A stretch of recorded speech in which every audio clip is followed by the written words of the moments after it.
Jadi saya ingin mengatakan bahwa ada episode kehidupan yang menjadi tontonan dan menjadi hiburan bagi orang yang sedang dalam kesulitan minyak goreng, kesulitan, ada seperti kepuasan. Itu bisa kita baca di komen-komen itu.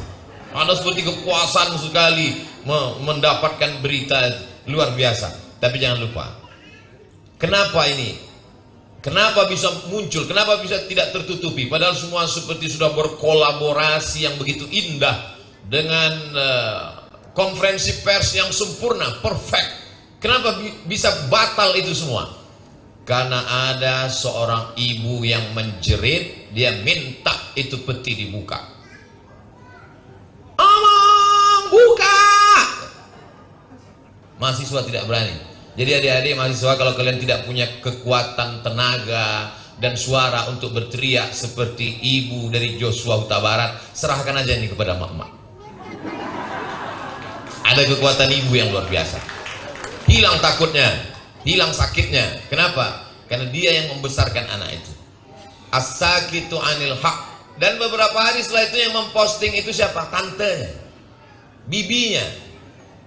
Lagi-lagi perempuan. Ustaz, mentang-mentang banyak ibu-ibu semangat lalu puji ibu-ibu. Saya bercerita fakta, data, dan saya sedikit terpengaruh dengan Bung Rocky tadi. Dalam salah satu kitab, Imam Nawawi mengutip pendapat Imam Abu Ali Ad-Daqqaq. Apa kata beliau?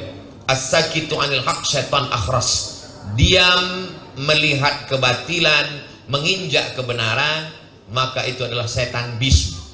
Sudah setan bisu. Bagi siapa yang belum pernah ketemu setan, belum ketemu ke setan bisu, lihatlah orang diam. Diam. Lalu bagaimana sekarang standar kebenaran dengan tidak benar, betul dengan batil, batil dengan betul begitu tipis. Kalau dilakukan oleh orang terkenal, dilakukan oleh orang banyak, dilakukan oleh orang kaya, dilakukan oleh orang punya kekuasaan, dia betul. Kalau dilakukan oleh orang yang tidak punya apa-apa, dia batil. Saya khawatir karena kita diam, nanti orang menyangka yang betul itu batil, yang batil itu betul. Saking banyaknya orang batil merasa betul, lama-lama orang betul merasa batil. Salah seorang sahabat saya bekerja di rumah sakit jiwa. Lalu kemudian dia bercerita ada tamu, temannya datang. Datang ketika di depan pintu gerbang, di dekat security, ada seorang pasien. Pasien itu bertanya ke tamu ini, "Bapak gila ya?" "Saya waras, kamu yang gila," dia bilang. Lalu kemudian dia pun masuk ke dalam, di tanah lapang ketemu dengan beberapa pasien. Masing-masing mereka nanya, "Bapak gila ya?" "Sudah lama masuk sini." "Saya waras, kalian yang gila." Gak berapa lama pas mau masuk pintu kantor pimpinan ketua kepala rumah sakit jiwa, tiba-tiba sekelompok pasien tepuk tangan.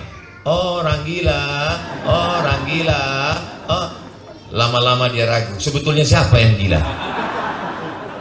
Kalau kalian diam dan buzzer tetap terus ngomong, satu orang gajinya paling rendah 3 juta dan dia satu komen 30.000 rupiah dan kalian tetap diam tidak menggunakan handphone itu, maka sesungguhnya dunia belum kiamat, tapi isinya sudah terjadi kiamat yang cukup lama.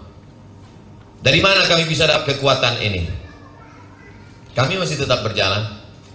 Habib Rizik Syihab masih tetap berjalan. Bung Rocky tetap berjalan. Abdul Somad tetap berjalan. Kurang hebat dahsyat apalagi larangan, tekanan dan lain sebagainya. Kita tetap jalan. Andai Ustaz Abdul Somad tidak boleh berjalan, saya akan duduk. Kalau tidak boleh ngomong di depan orang banyak, saya ngomong di YouTube. Kalau YouTube-nya ditutup, saya akan nulis buku. Kalau bukunya nggak boleh dicetak, saya simpan. Saya mati, generasi akan datang akan membacanya, insya Allah. Bukankah buku Buya Hamka menginspirasi anak-anak muda saat ini? Padahal dia sudah lama meninggal dunia. Bung, sudah 40 tahun kau meninggalkan kami. Tapi buku-buku masih tetap menginspirasi kami. Menulislah supaya orang di masa akan datang tahu bahwa kau pernah hidup di masa lalu. Bicaralah supaya nanti ketika kau ditanya, pernahkah lidahmu dipakai? Pernahkah ujung jarimu dipakai? Adakah beberapa giga dari paketmu itu kau pakai? kau bisa mempertanggungjawabkannya di depan Tuhan. Latus alunna yauma idzin anin naim.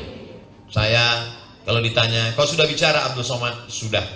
Karena aku bicara itulah maka berbagai macam kesulitan diterima. Tapi ke depan kita tetap optimis. Yang membuat kita bisa hidup itu adalah ada harapan. Orang kalau dia tidak makan, insya Allah dalam 3 bulan dia masih bisa hidup. Kalau dia tidak minum, 3 hari dia masih hidup. Tapi kalau dia sudah tidak ada harapan, dia sudah mati duluan sebelum malaikat maut datang. Jangan sampai anak muda kita kehilangan harapan. Yang menghilangkan harapan itu adalah kita. Jadi kalau sampai hari ini kami masih berkeliling, masih bicara, kami tidak ingin jadi ketua Muhammadiyah. Kami hanya ingin anak muda punya kepercayaan. Anak muda jangan sampai kehilangan kepercayaan. Dia sangka semua bisa dibeli dengan uang. Dia sangka semua ketakutan. Anak muda jangan sampai hilang masa depan. Anak muda yang terjebak di tubuh orang tua. Orang tua semangatnya tua, yang terjebak di tubuh anak muda. Badannya muda, fisiknya muda, tapi dia sudah terlalu tua. Kita tidak ingin itu. Kita mau anak-anak muda yang tetap bersemangat. Dan di mana tempat anak muda? Tempat anak muda itu salah satunya adalah Institut Teknologi Bisnis Ahmad Dahlan.